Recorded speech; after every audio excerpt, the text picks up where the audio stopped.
What's going on, guys? Welcome to another episode of the Feed Your Why podcast. I'm your host, Kenneth Ryan, and as always, we're going to get right into it. So I'm sitting out front of my daughter's dance studio, and I said, you know what? I got plenty of time on my hand. Let me talk to you guys. So that's what I'm going to do. Like, I look at all these kids going in and out of this studio. These young kids, their ages range from, I'd say, 4 up to 16 maybe. And you can just see so much enthusiasm, so much excitement to go and dance. And they have, even at a young age, they have such a love and dedication to their craft. And you can learn so much from young kids, from babies, because they do everything with a passion. They don't necessarily judge, they just experience, and they just want to learn, and they want to progress. And it's like it kind of took me aback, like, to the child inside of me. And I think we all need to tap into the child that still remains within us, that doesn't judge, that doesn't look and say or try to find something wrong with a situation, or allows himself to be discouraged. Most kids, they're very confident. It's like we teach kids how to doubt themselves, how to be negative, like, but if we don't mess with them and just let them, allow them to grow, man, there's no limit where we would be as a human race right now if we didn't meddle with our kids' upbringing.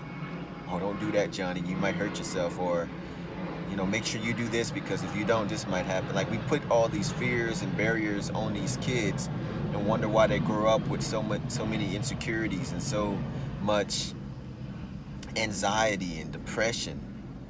But babies don't have that, man. And kids, they're naturally energetic, they're naturally attentive, and they just want to know. They're like sponges, and just watching these kids go in and out, it's just like, wow, man, it's a beautiful thing to witness it. And that's the way we should be. And I'm gonna tap into that childlike person of mine that lives within me more often than not, because it's definitely necessary on this journey to becoming the best version of myself. And what what what better place to start than as the child that lives within?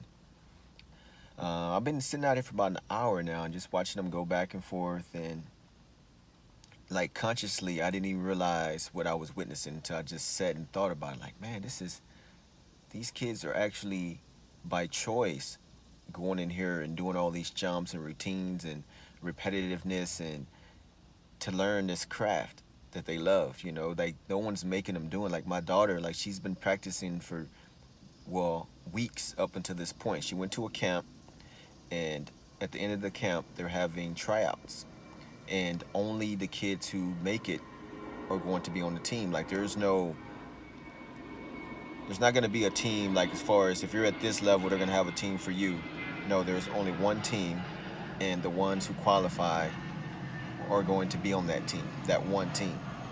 So there is no um, participation award or teams. Either you make it or you don't. And she was starting to stress out a little bit, and I said, I told her, I said, it's good to be a little nervous. That means that you care, but don't feed into that negative. I mean, don't feed into the nervousness. Just allow it to, keep you on your toes, keep you aware.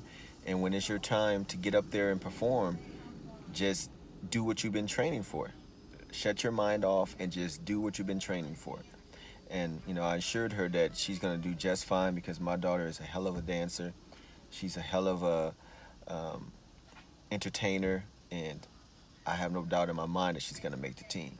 With that being said, hey, things happen. I don't know. I'm not in there. They didn't allow the parents to go in to watch, so I don't know what's going on right now. So I can only speculate, just from being her father and just living with her, that she's killing it right now. And that's what I'm gonna stick to. So regardless of what happens, I know that she's gonna make it, because she's phenomenal. And she, even at 11, she feeds her why. I went down there the other day. Instead of her watching cartoons on television, she had a YouTube channel of dancers stretching. They're watching her stretching routines, and I just videotaped her from the stairway. And I was just so amazed. Like, this little 11-year-old is really taking it seriously, and it just, it just brought a big smile to my face, and just I was just full of joy because she really takes it seriously, and she's giving it her all, and I was just like so impressed. Just know that your kids are watching you, and kids learn by your example, by your actions versus what you tell them. My daughter knows, and my sons too, that I'm very proactive. That both their parents are very proactive, very goal oriented, very active. Just like whatever we say we're gonna do, we do it. Now, commitment has been an issue over the years, but there's no shortage of us starting things. Like when we say we're gonna do something, we're gonna start it. Now, finishing, we're still working on that, but at the same time, we're all about that action, and it's all about planning. So parents just know that.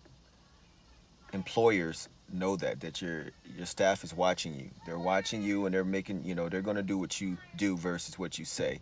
They might do what you say when you're watching them, but soon as your back's turned, they're going to do what they, watch you do. So just know that. But with my daughter, she sees the example.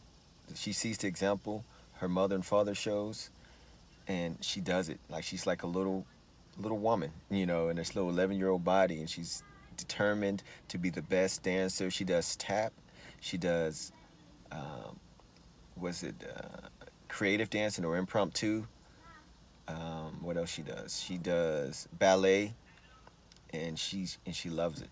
She she loves it, and it just inspires me as her father, and just as an individual, just watching her passion to really pursue and feed my why. She's feeding her why.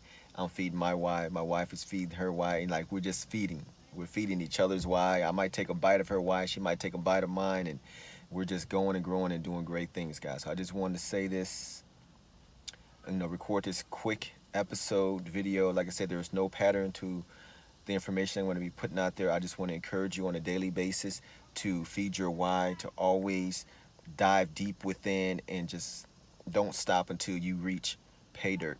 And once you reach pay dirt, push it and keep moving. Just always keep up in the ante and never give in, never give up, and always do your best to be your best at all times. I'm really sweating in this car, and my face is shiny. So I'm going to get off of here. But I just want to remind you guys to be now, be you, be free, be great, and let's build together. Until the next episode, feed your why.